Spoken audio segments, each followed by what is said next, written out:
And we're still with you and today's edition of Cairo Local Time. And of course, as promised earlier, we have a very interesting topic today under discussion, which is the latest exhibition called Turathna, or a heritage or handicrafts exhibition, which was inaugurated by President Abdel Fattah el-Sisi earlier this week.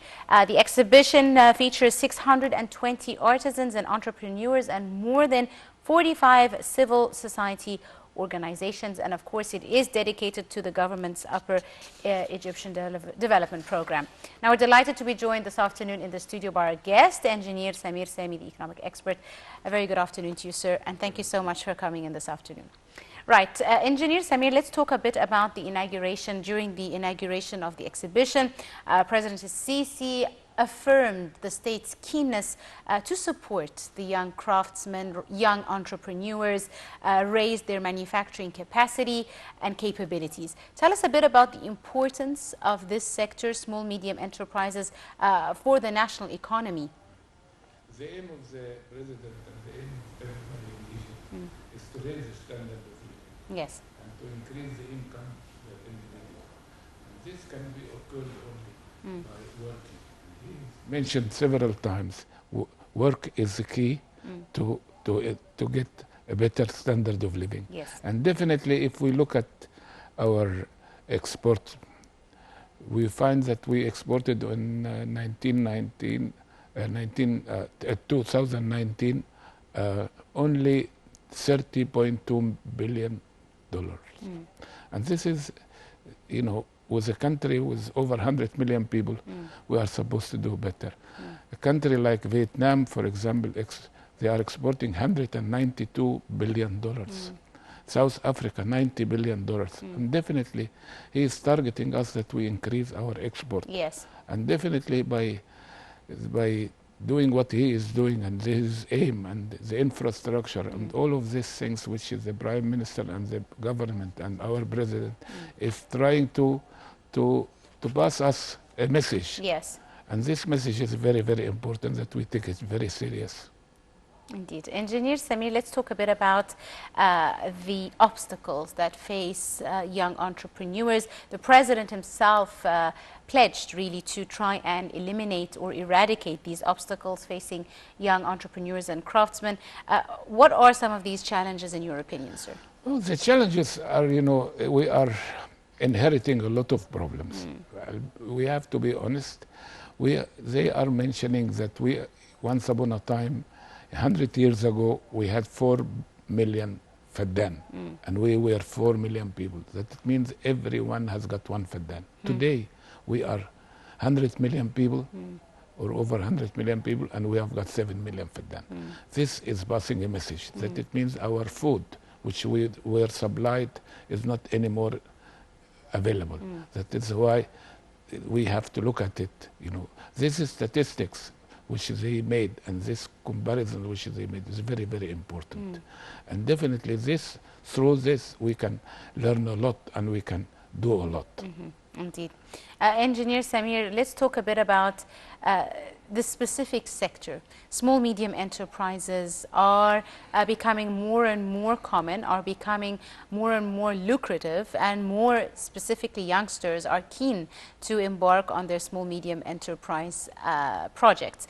Why are small, medium enterprises needed, and why are they important, and what role do they have in enriching the Egyptian economy? This is, of course, is important to increase, you know, first, you know, to occupy the people, you know, that they will have a job.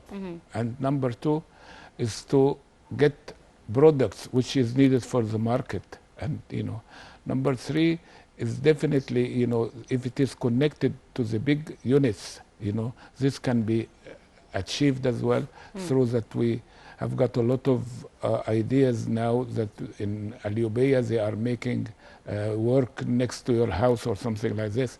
These projects, and all of these projects that will generate, you know, products and generate money, and it will increase, you know, and it will develop a lot of stuff which is needed in the market, number one. Number two, it will decrease the unemployment in the market. And this is always important. And we had this all the time. You know, we have got tailoring, we have got all of this. This is what the small individuals. But today, we have to provide them with the raw material, to provide them with the market. And here I have to mention something.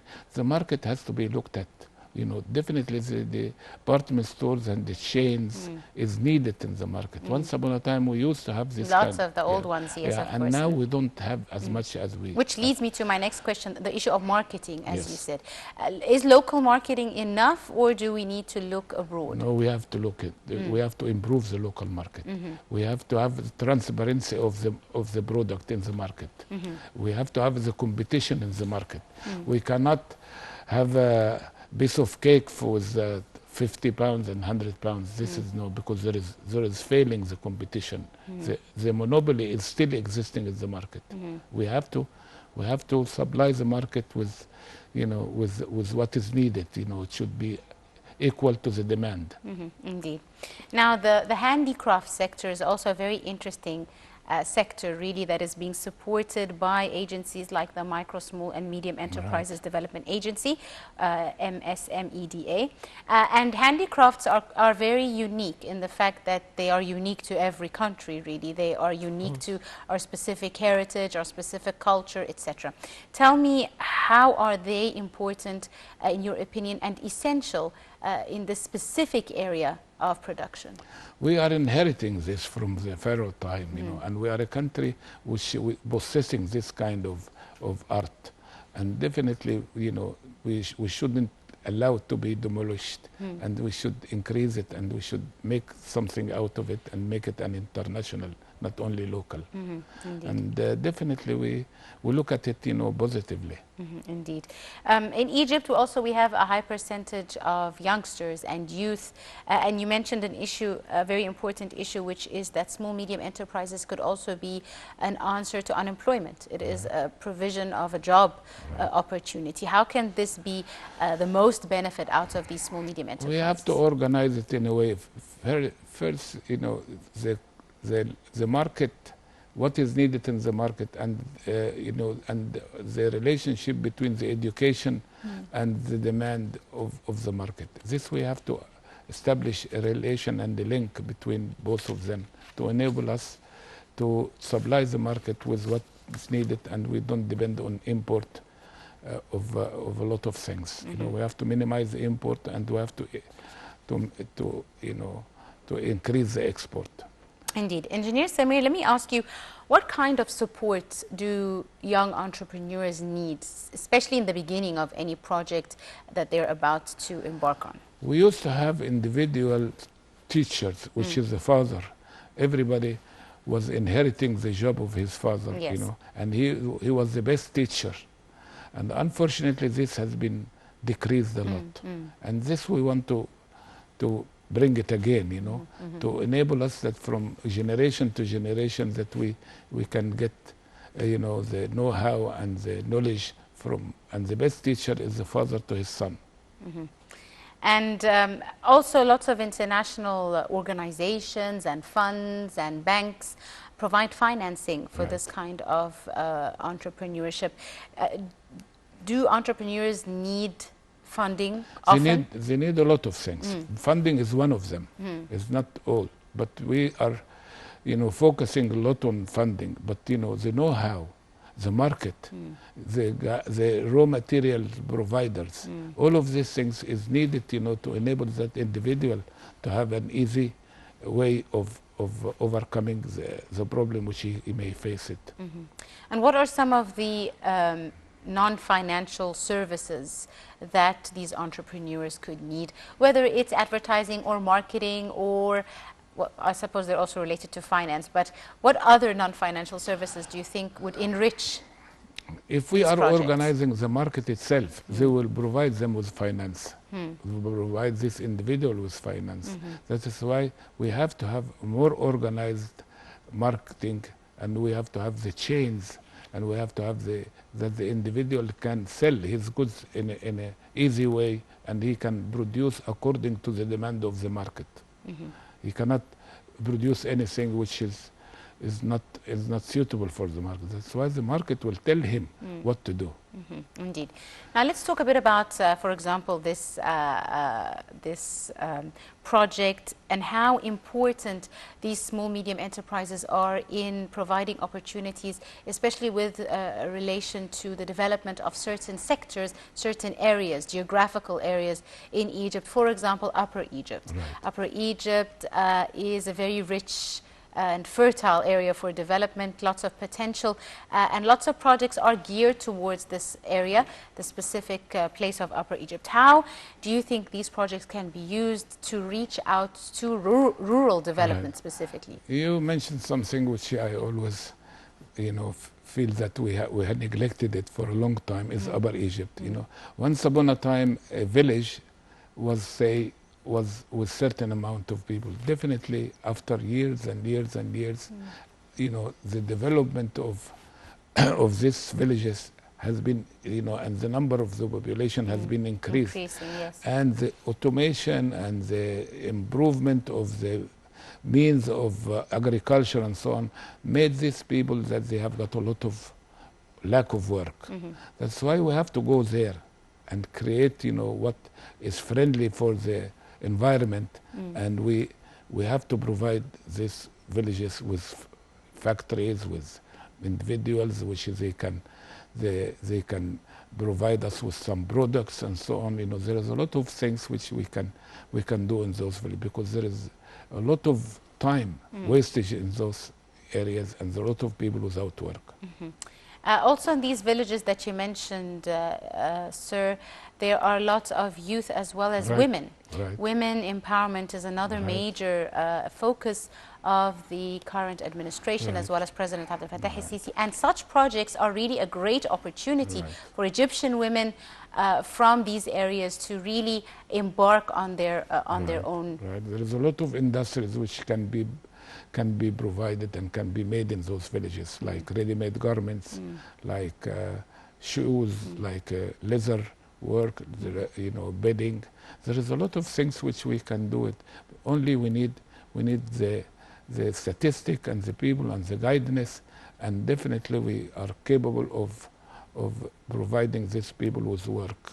And definitely we have to look at it positively, and we have to look at it from this point of view to enable us to meet with the requirements of our president that we have to export over $100 billion, which I believe that is, if we put ourselves in a position to explore the possibilities in those villages, definitely we will reach there. Indeed. And also these projects have a great advantage of the snowball effect. If you go to an area or a governorate, for example, a town or a small village in Upper Egypt, assist with a small medium enterprise in the area of handicrafts, for example, or traditional, as you said, garments or wear or carpets or artifacts or whatever.